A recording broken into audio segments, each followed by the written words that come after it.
Queridos amigos, queridas amigas, vamos para mais um ensinamento, como sempre fazemos, que virá através do livro Embaixo do Abacateiro, de Chico Xavier, de Emmanuel, que foi escrito por Carlos Antônio Bacelli na década de 1980. E como habitualmente o Chico fazia, abria-se o Evangelho ao acaso, e aquele grupo de pessoas que fazia parte do culto do Chico fazia um breve comentário de no máximo 3, 4 minutos, para depois que todos falassem, explanassem, aí vinha o Chico, Emmanuel, através do Chico, e dava o seu parecer. Então, teve um dos cultos que aconteceu no dia 29 de maio de 1982. Aí Bacelli fala, no dia 29 de maio do ano em curso, muitos amigos estavam presentes ao culto do abacateiro. Chico mostrava-se alegre e bem disposto. Ali, acontecendo a reunião propriamente dita, espíritas de várias partes do Brasil trocavam ideias e impressões sobre a tarefa. Sem dúvida, era uma excelente oportunidade de confraternização. Com a prece inicial, proferida pelo professor Tomás, teve início a reunião com o Evangelho segundo o Espiritismo, ofertando-nos aos estudos, o capítulo 7º, Bem-aventurados os pobres de espíritos. Muito bem, então abriu o Evangelho, leu a casa, caiu lá, no capítulo 7, Bem-aventurados os pobres de espírito. Muito bem. O próprio professor Tomás começou os comentários dando a dimensão de tempo a ser utilizada pela palavra de cada um, geralmente de 2 a 4 minutos. O critério adotado é excelente, porquanto todos têm oportunidade de falar alguma coisa. Um amigo, o senhor Orlando, do Grupo Ideal, Instituto de Divulgação e Editora André Luiz, considerou que, não raro, estamos a desagradar a Deus através dos nossos atos. Já o senhor Espartaco Guilardi, do Centro Espírita Batuíra, em São Paulo, no bairro de Perdizes, médium que muito prezamos pelo seu devotamento à causa, pediu a Jesus inspiração para que o homem saiba usar a sua inteligência. Ou seja, o homem tem que usar a sua inteligência para o bem, especificamente para o bem, para o perdão, para a paz e o amor. Essa é que é a verdade. Também, chamado a colaborar na palavra, lembrei que os crucificaram Jesus, que aqueles que crucificaram Jesus foram os doutos e não os pobres de espírito. Dona Marilene disse que cada um responderá pelo mal ou bom uso da inteligência. Já o doutor Delfino, de Goiânia, frisou que carecemos de aformosear o coração, aproximando-nos do Evangelho. Rubens Germinazzi recordou o alerta amai-vos e instruí-vos do Espírito da Verdade. Já Dona Elba, esposa do professor Múcio de Goiânia, considerou que apenas através do amor teremos condições de usar a inteligência para a paz. Agora, convidada a falar pelo senhor Uíco, o nosso Chico, visivelmente mediunizado por Emmanuel, assim se pronunciou numa síntese admirável. Agora vamos ver o que Emmanuel vai falar através do Chico, referente ao tema do capítulo 5, aberto ao acaso. Bem-aventurados, os que sofrem. Muito bem.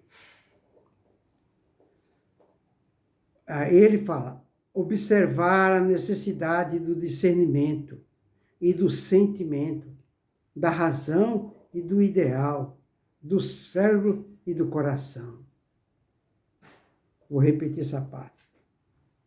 Emmanuel está dizendo que todos nós devemos observar a necessidade do discernimento e do sentimento, da razão e do ideal do cérebro e do coração. São duas coisas distintas, cérebro e coração. O ideal é que os dois estejam em comunhão de ideal, de pensamento, de meta, de objetivo. Os dois serem um só, mas não é o que acontece na prática. A cabeça, como sofre uma lavagem cerebral, já quando chega na Terra, de suas tradições, não é? Dos seus hábitos, aí não se coaduna com a voz do nosso coração. Ficam duas coisas opostas. Um quer uma coisa e outro quer outra.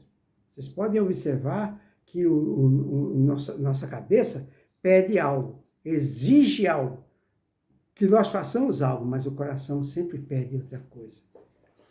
Por isso que Emmanuel fala, temos que observar a necessidade do discernimento e do sentimento, da razão e do ideal do cérebro e do coração.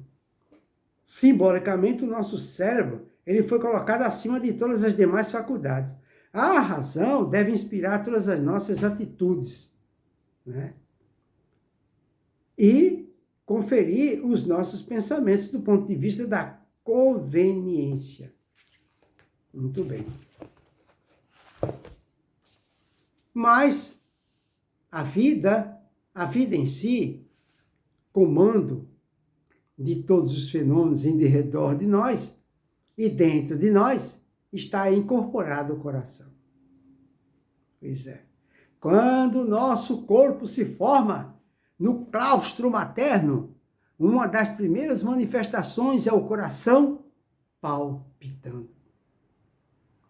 Nos casos de saúde, a medicina se preocupa com a chamada parada cardíaca. O coração governa a vida.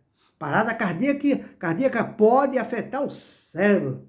O coração comanda todos os fenômenos da vida, a ponto de, nas profecias mais antigas, alguém ter dito, muito cuidado com o coração, porque onde colocarmos o nosso coração, aí estarão o nosso tesouro, a nossa vida.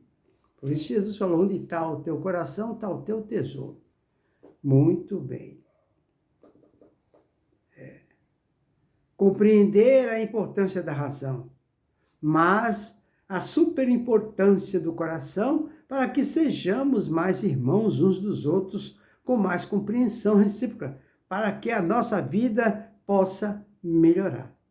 Quando o Chico terminou, ficamos a meditar também em dois outros ensinamentos semelhantes que ele nos deu em outra oportunidade, não é? O primeiro, na atualidade, o homem na Terra carece de 90% de sentimento e apenas 10% de intelecto, tá vendo só? Olha que coisa interessante, em certa ocasião o Chico falou isso, ó. Na atualidade, o homem na Terra, ele carece de 90% de sentimento e apenas 10% do intelecto. Olha a nossa carência. É de 90%, né, de agirmos, pensarmos, não é? E sentirmos e decidirmos, tem que ser especificamente em 90% a proporção de ouvir a voz do coração, que nunca nos trai, nunca, sempre nos direciona para o caminho da certeza e da verdade absoluta. Muito bem. Olha o que o Chico falou. O homem na Terra carece de 90% de sentimento e apenas 10% de intelecto. O segundo, de Emmanuel, é mais ou menos assim. Quando o homem cai pelo coração, a própria queda é degrau para que ele possa se levantar. Quando cai pela inteligência, é diferente. Então, quando a gente erra pelo coração, Deus sempre nos dá automaticamente novas oportunidades. E quando a gente erra, não é, moralmente, se utilizando especificamente do intelecto, a gente é punido. Não é? utilizando-se especificamente do intelecto, ele é punido. Muito bem, após a prece final feita por Eurípides, o culto passou à segunda parte, que consta do nosso abraço de confraternização, os irmãos que vão ali orar conosco. Ao longo, as árvores acariciadas pelo vento suave pareciam